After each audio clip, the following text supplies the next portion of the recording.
नमस्कार, आप देख रहे हैं जस्ट इंडिया और मैं हूं आपके साथ हिमांशु छाबड़ा। रुक करेंगे तमाम खबरों की तरफ जो है आपके लिए जरूरी। खबरों के प्रायोजक हैं आरोग्य मास्क लगाएं, कोरोना से सुरक्षित रहें। Oscar super speciality hospital and trauma centre, रंज किया showroom in Rohtak and Bahadurgarh. Showroom पर आएं, टेस्ट ड्राइव लें और गाड़ी बुक कराएं। केंद्र सरकार द्वारा हाल ही में ही घोषित की गई ईज ऑफ डूइंग बिजनेस की रैंकिंग दरअसल वित्तीय वर्ष 2018-19 की है। इस रैंकिंग में दिखाई गई राज्यों की स्थिति मौजूदा साल या बीते वित्त वर्ष का नहीं बल्कि 1.5 से 2 साल पहले की है। उप मुख्यमंत्री दुष्यंत चौटाला ने कहा कि 1 अक्टूबर से राज्य में नई enterprises and employment promotion policy लागू हो रही है, जिसमें सभी आवश्यक बिंदु समाये हुए होंगे। ईज ऑफ डूइंग बिजनेस की 2018-19 की रैंकिंग से न केवल हरियाणा बल्कि कई राज्यों की रैंकिंग कम हो गई। कुछ छोटे राज्यों और केंद्र शासित प्रदेशों की रैंकिंग बढ़ी है, लेकिन उद्योगों के लिए जाने जाने वाले अधिकतर राज्यों की रैंकिंग घट गई है। उप मुख्यमंत्री दुष्यंत चौटाला के अनुसार प्रदेश सरकार पंचायती खाली जमीनों को नए उद्योग लगाने के लिए पट्टे पर देने का प्रस्ताव तैयार कर रही है। साथ ही राज्य में विभिन्न स्थानों पर छोटे उद्योगों के क्लस्टर तैयार किए गए हैं। चीन में स्थापित 60 से ज्यादा कंपनियों ने हरियाणा में निवेश की इच्छा जताई है। ऐसे में मौजूदा वित्त वर्ष और आने वाले वर्षों में हरियाणा की रैंकिंग में सुधार होना तय है। हरियाणा के उप मुख्यमंत्री दुष्यंत चौटाला ने बताया कि हिसार एयरपोर्ट पर टैक्सी वे का काम शुरू हो गया है तथा जल्द ही रनवे एक्सटेंशन के लिए भी कार्य शुरू हो जाएगा।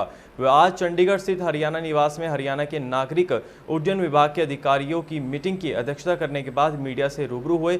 उप मुख्यमंत्री ने बताया कि हिसार एयरपोर्ट को लेकर पर्यावरण विभाग की एनओसी इसी महीने मिलने की उम्मीद है। इस मुद्दे को लेकर जल्द ही केंद्र सरकार के अधिकारियों के साथ मीटिंग होगी और एनओसी मिलने की सारी अड़चनें दूर हो जाएगी। डिप्टी सीएम ने बताया कि हिसार एयरपोर्ट पर टैक्सी वे का काम शुरू हो गया है। उन्होंने आगे जानकारी दी कि रनवे एक्सटेंशन का कार्य भी शीघ्र ही शुरू हो जाएगा। इसके लिए हालांकि एनओसी आनी बाकी है, लेकिन सरकार ने काम करने वाली एजेंसी को मशीनें रखने की इजाजत दे दी है। कांग्रेस के राष्ट्रीय प्रवक्ता रणदीप सिंह सुरजेवाला सेवा ही संकल्प अभियान के तहत दूसरे चरण में जुलाना पहुंचे, जहां सरकारी और प्राइवेट अस्पतालों में मास्क, पीपीई किट और सैनिटाइज बांटे। इसी दौरान वहां पर काफी लोग मौजूद रहे ताकि अस्पतालों में चिकित्सकों और आने वाले मरीजों को कोई परेशानी ना हो। उन्होंने कहा कि दूसरे चरण में हम कुरुक्षेत्र और कैथल जिले को पूरा कर चुके हैं और अब जींद जिले में यह अभियान चल रहा है, जिसमें उचाना, जींद और जुलाना में पूरा हो चुका है और नरवाना सफीदों में कल पूरा हो जाएगा। इसी के साथ ही सुरजेवाला ने भाजपा जसपा गठबंधन की सरकार पर निशाना साधा और कहा कि प्रदेश सरकार ने मुख्यमंत्री कोरोना फंड में 310 करोड़ रुपए एकत्रित किए। इसके अलावा रेवेन्यू में हजारों करोड़ रुपए कमाए हैं, लेकिन प्रदेश सरकार कोई भी काम नहीं कर रही, जिससे मरीजों को काफी परेशानी का सामना करना पड़ रहा है। मरीजों को कोई भी सुविधा उपलब्ध नहीं कराई जा रही। जो क्षेत्र है खुद का जुलाना, उसमें कांग्रेस पार्टी के हम सब साथी उपस्थित हुए हैं। सेवा ही संकल्प अभियान का ये दूसरा चरण जिला जींद के अंदर है। आज जुलाना और कल सफीदों और उचाना, उसके साथ ये दूसरा चरण संपन्न हो जाएगा। इस चरण में भी हर सरकारी अस्पताल, पीएचसी, सीएचसी, हर प्राइवेट अस्पताल, एमबीबीएस डॉक्टर के क्लिनिक तक PPE kits, N95 mask, sodium hypochlorite दवाई और कुछ हैंड सैनिटाइजर डॉक्टर साहिबान के लिए हम उनको उपलब्ध करवा रहे हैं। हरियाणा के शिक्षा मंत्री कंवरपाल गुर्जर ने राष्ट्रपति श्री रामनाथ कोविंद तथा प्रधानमंत्री नरेंद्र मोदी द्वारा राष्ट्रीय शिक्षा नीति 2020 की विधिवत रूप से वीडियो कॉन्फ्रेंसिंग के माध्यम से शुरुआत करने की पहल की है। उन्होंने कहा कि हरियाणा नई शिक्षा नीति को लागू करने वाला देश का पहले राज्य होगा। संयोग से आज के दिन ही हरियाणा में उच्चतर शिक्षा विभाग द्वारा स्नातक प्रथम वर्ष के ऑनलाइन दाखिले की प्रक्रिया शुरू हो जाएगी, जो इस नीति का एक मुख्य पहलू है। वर्ष 2030 तक उच्चतर शिक्षा में ग्रॉस एनरोलमेंट रेशो 50% तक करना है, जो वर्तमान में देश में 26 जबकि हरियाणा में पहले ही 32% तक है।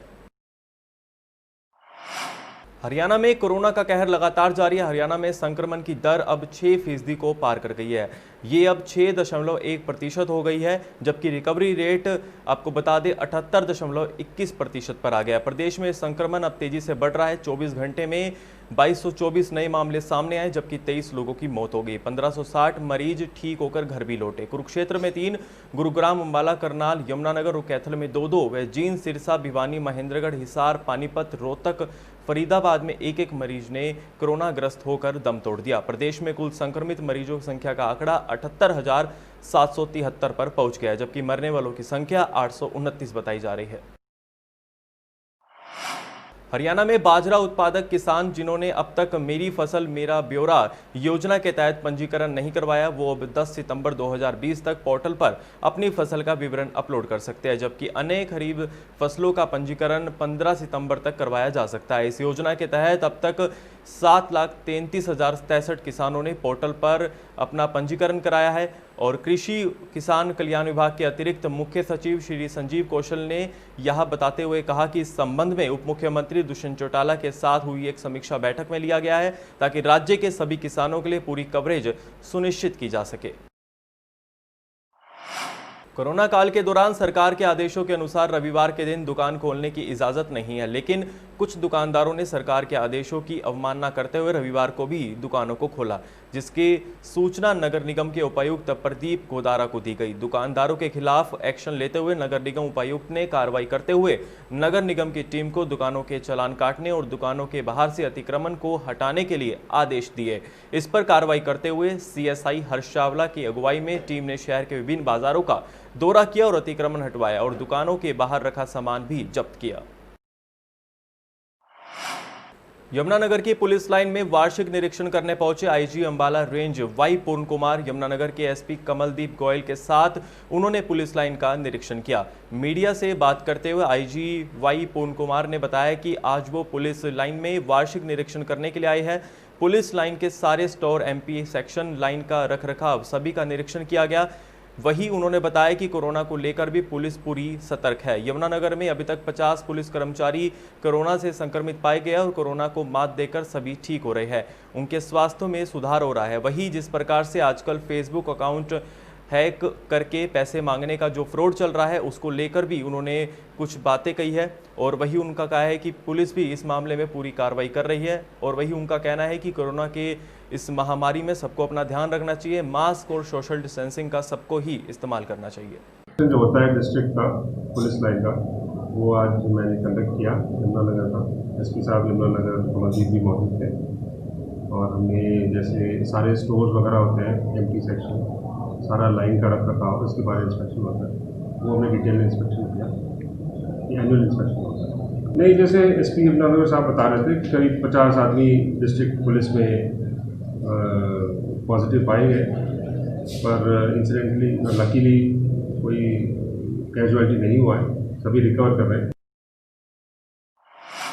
2019 में रोजी हत्याकांड अब फिर सुर्खियों में आने लगा है। आपको बता दें, दोनों पक्ष के बीच में कहासुनी हुई है।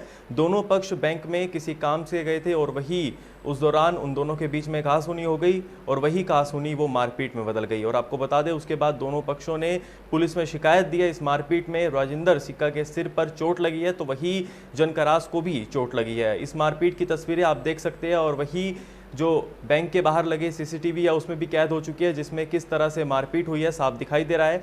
मारपीट की घटना छछरौली पीएनबी बैंक के बाहर की बताई जा रही है और वही पुलिस ने मामला दर्ज कर लिया है। जैसे ही मैं गाड़ी खड़ी करके छछरौली बैंक के अंदर गया तो ये जनकराज और सीमा अंदर खड़े थे। मुझे नहीं पता जी, मैंने इन्होंने मेरे को देखा। जैसे ही इन्होंने देखा, मैं ना चुपचाप बाहर आ गया। मैं इतने में बाहर आया, गाड़ी खोलने लगा, इतने इन्होंने मुझे पकड़ लिया। पकड़ के इन्होंने मुझे मारना शुरू कर दिया, मतलब पूरा मुझे घुसनबाजी मारनी शुरू हुई। एक ईंट उठाई जी दौड़ के, मेरे यहाँ सिर में मारी जी, मेरे 2-3 टंके लगे। फिर ईंट दोबारा उठाई जी, मेरे यहाँ मारी। जब मैंने देखा ये तो मुझे जब मार देंगे, मैंने कोई हाथ नहीं उठाया जी, कोई कुछ नहीं किया जी। ऐसे ही मैंने कहा जो कानून काम कर रहा है वो। खबरों के प्रायोजक थे Pramod Trading Company, tiles, sanitary ware, Ghanipura, Jhajjar road, Rohtak. Asian Colour Coated Ispat Limited. Be Fast Fit, India's fastest growing fitness chain, now at Rohtak D Park.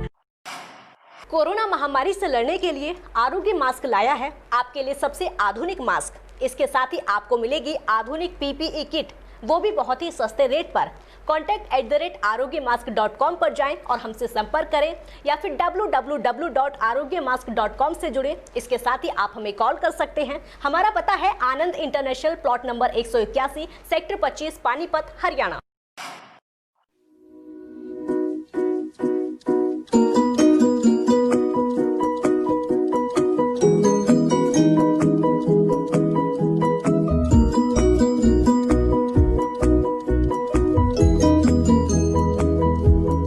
मेडिफिल International, 7 Sheetal Complex, Subhash Nagar, Rohtak.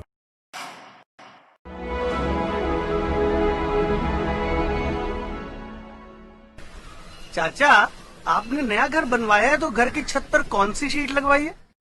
बेटा, मैंने अपने घर की छत पर एशियन शीट लगवाई है, क्योंकि वो कभी न मिटने वाले ओरिजिनल निशान की चादरें हैं। साथ में ISI का चिन्ह, 5 साल की वारंटी के साथ साथ पैसों का सही मूल्य देने वाली वही इकलौती शीट्स है। क्योंकि नाम नहीं, पहचान जरूरी है। इस बुलेटिन में बस इतना ही। देखते रहिए जस्ट इंडिया न्यूज। नमस्कार।